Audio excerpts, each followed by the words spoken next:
Hindi naman sila magpa-file eh. Rekomendasyon lang yun. Magandang propaganda yan. Kasi nagre-recommend ka lang eh. Hindi naman ikaw magpuprova eh. Ipapile yan sa DOJ, ang DOJ ngayon mag-a-assess. Eh kung matitino yung mga abogado niyan, dismiss ka agad yan. Mr. Speaker, in total, we have recommended at least 30 proposed legislations. And these measures aim to strengthen our legal frameworks and ensure that such abuses and misdeeds are prevented in the future.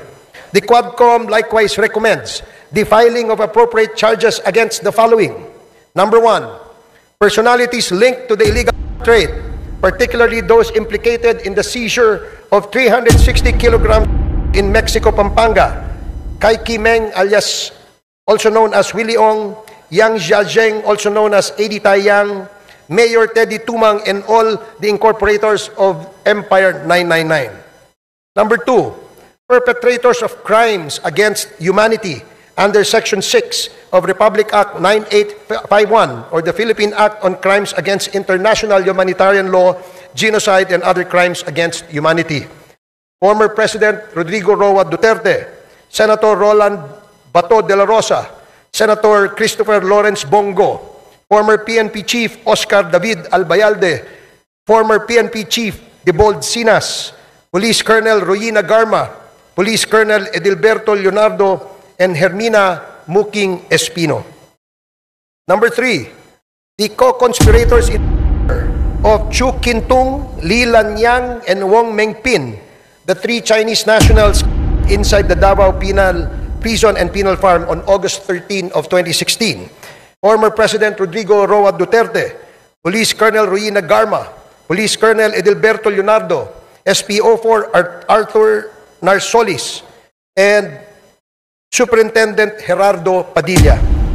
Moreover, Mr. Speaker, further investigations should be conducted against, but not limited to, the following individuals.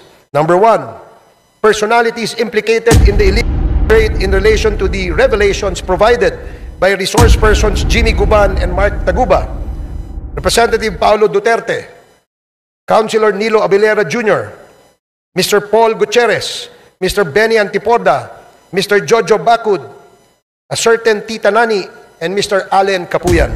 Mr. Speaker, our work is far from over.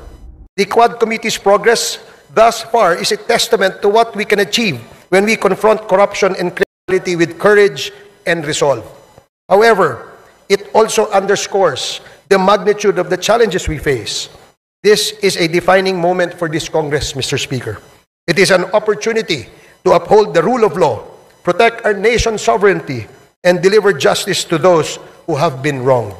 I urge my fellow legislators to give this report the attention it deserves and to support the proposed measures that will ensure these injustices are never repeated. Ginit ngayon ang dating Chief Presidential Legal Counsel ng nagdaang administrasyon na walang may sasampang kaso laban kay dating Pangulong Rodrigo Duterte kaugnay sa di umano'y extrajudicial campaign nito.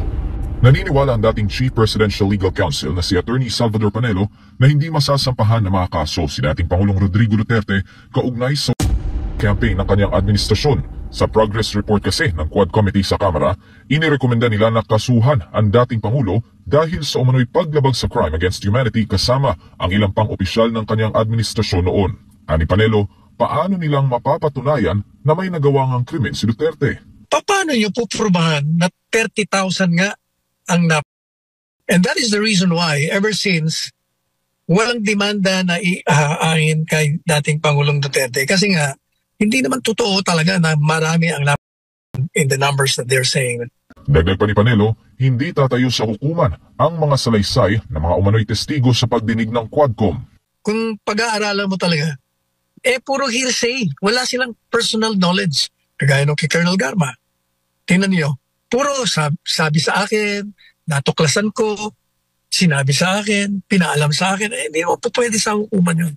Muli ring iginiit ng dating opisyal ng nagdaang administrasyon na ang lahat ng ginagawa ng nasabing komite sa Kamara ay para lamang siraan ang dating Pangulo na minahal ng mayorya ng mga Pilipino. Yun ay propaganda lang. Tandaan mo, hindi naman sila magpa-file Rekomendasyon lang yun.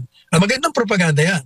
Kasi nagre-recommend ka lang Hindi naman ikaw magpuprova ipapile yan sa DOJ, ang DOJ ngayon mag-a-assess.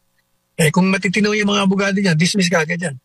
At ang kanilang layunin talaga, to disqualify or to tarnish the reputation and person of VP Sara in relation to the 2028 presidential elections.